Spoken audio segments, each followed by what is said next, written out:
see, in 1880, the king, there was a Mysore kingdom.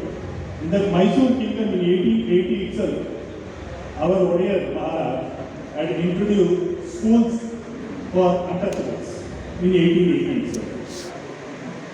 But this grew up to a very vast extent within a very short time. And there were 235 schools created for girls especially. Which is one which is Maharani College, we can see everywhere. Especially in women empowerment, the Maharaja played a very vital role. ಅಲ್ಲಿ ಭಾಗವಹಿಸಿ ಇಲ್ಲಿ ಪ್ರದರ್ಶನಕ್ಕೆ ತಯಾರಿ ದೇವಪ್ಪನವರು ನಿರಂತರ phone ಮಾಡ್ತಾ ಇದ್ರು, ಎಲ್ಲಿದ್ದೀರಾ ಅಂತ. ನಾನು ಈ ಕಾರ್ಯಕ್ರಮಕ್ಕೋಸ್ಕರ ನಿಮ್ಮನ್ನೆಲ್ಲ ನೋಡೋಕ್ಕೋಸ್ಕರ, ಯಾಕಂದರೆ ಹುಬ್ಬಳ್ಳಿಯ ಕಾರ್ಯಕ್ರಮದಲ್ಲಿ ಅವತ್ತು ಬಿ ಪಿ ಮಂಡಲರವರ ಜನ್ಮದಿನಾಚರಣೆ ಕಾರ್ಯಕ್ರಮದಲ್ಲಿ ಸೇರಿತು. ಮೈಸೂರು ನಗರ ಸಾಂಸ್ಕೃತಿಕ ನಗರ ಇಲ್ಲಿ ಹೇಗೆ ಮಾಡ್ತಾರೆ ಅಂತ ನೋಡಲಿಕ್ಕೆ ನಿಮ್ಮನ್ನೆಲ್ಲ ಭೇಟಿ ಮಾಡಲಿಕ್ಕೆ ನಾನು ಬಂದಿದ್ದೇನೆ. ನಿಮ್ಮೆಲ್ಲರಿಗೂ ಅವರ ಜನ್ಮದಿನದ ಶುಭಾಶಯಗಳನ್ನು ಕೊಡ್ತಾ ಇಲ್ಲಿ ನೆನಪಿನ ಎಲ್ಲರಿಗೂ ಅಭಿನಂದನೆಗಳನ್ನು ಹೇಳಲಿಕ್ಕೆ ನಾನು ಬಯಸ್ತೇನೆ. Historically, that we have had is not a very good thing that India has. Those are my views. A person's place in the hierarchy of things should be based on what he does in his life, not in the house in which he was born. At the same time, I also know historically many bad things have happened. So, this approach of a person, ಅಲ್ಲಿ ನೇರವಾಗಿ appoint ಆದರೆ ಇಡೀ Indian ರೈಲ್ವೆಗೆ ನೀವು ಒಂದು ಕಾಲಕ್ಕೆ ಎಡ್ಡಾಗ್ಬೋದು, ಆ ಥರ ದೊಡ್ಡ ಹುದ್ದೆಗೆ ಹೋಗ್ಬೋದು. ಇವೆಲ್ಲ ಕನಸು ಕಾಣಬೇಕು ನೀವು. ಸೆಂಟ್ರಲ್ ಗೌರ್ಮೆಂಟ್ ಎಕ್ಸಾಮ್ IAS ಮಾಡಬೇಕು ನೀವು. IAS ಮಾಡಿದ್ರೆ ಒಂದು ಸ್ಟೇಟಿಗೆ ನಿಮ್ಮನ್ನು ಕೊಡ್ತಾರೆ, ಅಲ್ಲಿ ನೀವು ಒಂದು DC ಆಗಿ ಬರ್ಬೋದು. ಈ ರೀತಿ ಒಂದು ಗಮನಿಸ್ಕೋಬೇಕು. OBC ಏನೂ ಅಲ್ಲ, ಹಿಂದುಳಿದ ವರ್ಗಗಳು ನಾವೆಲ್ಲ ಒಂದು ಕಾಲದಲ್ಲಿ ನೊಂದವರು, ಜಾತಿ ಆಧಾರದ ಮೇಲೆ ನಮ್ಮನ್ನೆಲ್ಲ ತುಳಿಯಲ್ಪಟ್ಟವರು, ಕೆಲವರು ಮಾತ್ರ ಈ ದೇಶವನ್ನು ಆಳ್ತಾ ಇದ್ರು. ಈ ಮೈಸೂರಲ್ಲಿ ಸೈಟ್ಗಳು ಎಷ್ಟಿದ್ದಾವೆ ಇವಾಗ? ನಮ್ಮ ಅಪ್ಪನಿಗೆ ನಿಮ್ಮ ಅಪ್ಪನಿಗೆ ನಿಮಗೆ ನಮಗೆಲ್ಲ ಎಷ್ಟು ಸೈಟ್ ಇದ್ದಾವೆ ಇಲ್ಲಿ, ಎಷ್ಟು ಮನೆಗಳಿದ್ದಾವೆ ಇಲ್ಲಿ ಗೊತ್ತಲ್ಲ. ಇನ್ನೂ ಭಾಳಷ್ಟಿದೆ. ನೆನಪಿರಲಿ ನಿಮಗೆ, ಇವತ್ತು ಈ ದೇಶದಲ್ಲಿ 80% ಸಂಪತ್ತು, 80% ಸಂಪತ್ತು ಕೇವಲ 10% ಜನಗಳ ಹತ್ರ ಇದೆ ಸಂಪತ್ತು. ನಿಮ್ಮ ಹತ್ರ ಏನೂ ಇಲ್ಲ. ನಮ್ದು ಇದೇ ಸಮಾಜ, ಇಷ್ಟೇ ನಮ್ಮದು. ಏನು ಈಗ ಒಂದು ನಮ್ಮ ಸಮುದಾಯ ಭವನ ಕೊಟ್ಟವ್ರೆ, ಒಂದು ಸಣ್ಣ ಮನೆ, ಸಿಂಗಲ್ ಬೆಡ್ರೂಮು, ಡಬಲ್ ಬೆಡ್ರೂಮ್ ಮನೆ, ಇಷ್ಟೇ ನಮ್ಮ ಕನಸು. ಇನ್ನೇನು ಇಲ್ಲ. ನಮ್ಗೆ ಇಷ್ಟು ಸಿಕ್ಬಿಟ್ರೆ ಸಾಕು, ಆನಂದವಾಗಿರ್ತೀವಿ. ನೀವು ಅಷ್ಟಕ್ಕೆ ಸಂತೋಷ ಪಡ್ತೀರ ನೀವು? ನೋ, ನೀನು ಕನಸು ಕಾಣಬೇಕು.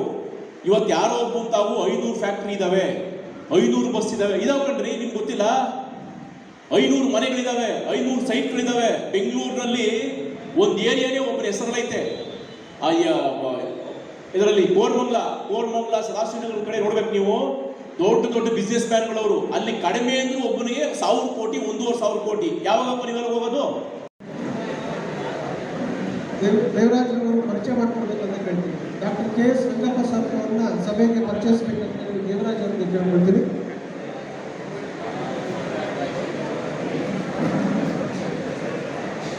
ಎಲ್ಲರಿಗೂ ನಮಸ್ಕಾರ. Introduction of Dr. KS Rangappa, Honorary President of AIOBC Railway Employees Association, South Western Railway, former Vice Chancellor, University of Mysore and KSOU.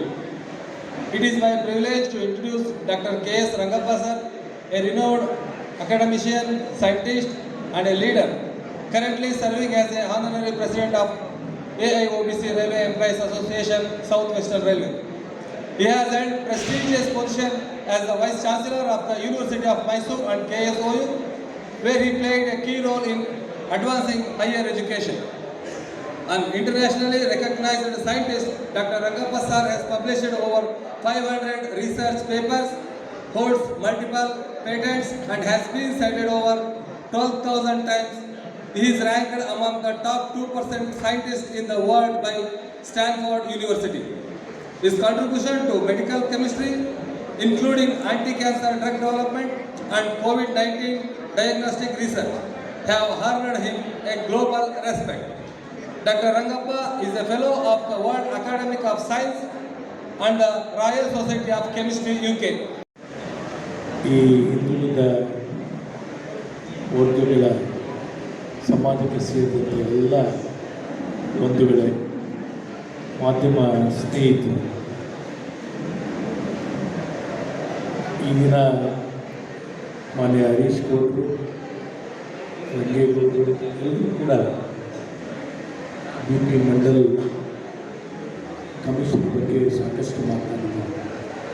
ನಾವು ಇವತ್ತು 107ನೇ ಅವರ ಹುಟ್ಟುಹಬ್ಬವನ್ನು ಈ ದಿನ ಮೈಸೂರು ವಿಭಾಗದ ಪ್ರಾಂತೀಯ ಈ OBC ಸಂಘ ಹಮ್ಮಿಕೊಂಡಿರ್ತಕ್ಕಂಥದ್ದು ಮೈಸೂರಿನ ಭಾಗಕ್ಕೆ ಭಾಳ ಹೆಮ್ಮೆಯನ್ನು ತಂದಿರತಕ್ಕಂಥ ವಿಚಾರ. ನಾನು ಕೂಡ ಗೌರವ ಅಧ್ಯಕ್ಷನಾಗಿ ಈ ಸಂಘದಲ್ಲಿದ್ದೇನೆ. ನಾನು ಪದೇ ಪದೇ BP ಮಂಡಲ್ ಕಮಿಷನ್ ಬಗ್ಗೆ ರಿಪೀಟ್ ಮಾಡಿ ಹೇಳೋದಿಲ್ಲ.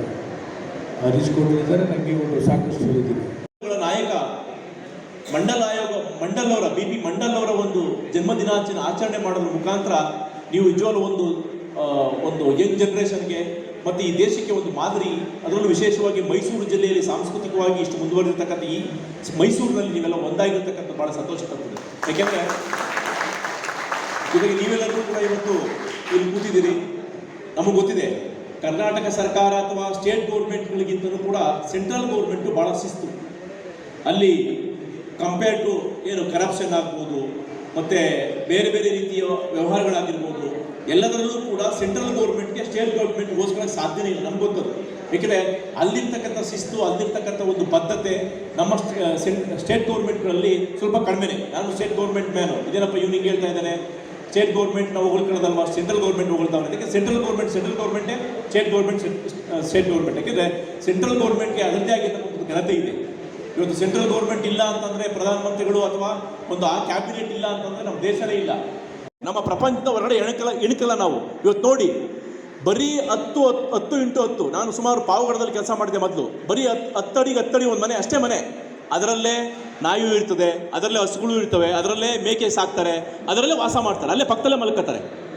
ಇಷ್ಟೇ. ಇಂಥವ್ರು ಇನ್ನೂ ಕೋಟ್ಯಾಂತರ ಜನ ಇದ್ದಾರೆ. ಅವ್ರಿಗೆಲ್ಲ ಯಾವಾಗ ಸಿಂಗಲ್ ಬೆಡ್ರೂಮ್, ಡಬಲ್ ಬೆಡ್ರೂಮ್ ಮನೆ ಮಾಡ್ಕೊಡೋದು ನೀವು?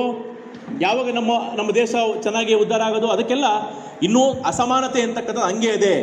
ಅದಕ್ಕೋಸ್ಕರ ನಿಮ್ಮ ಅಪ್ಪಂದರು ಇನ್ನೂ ಈ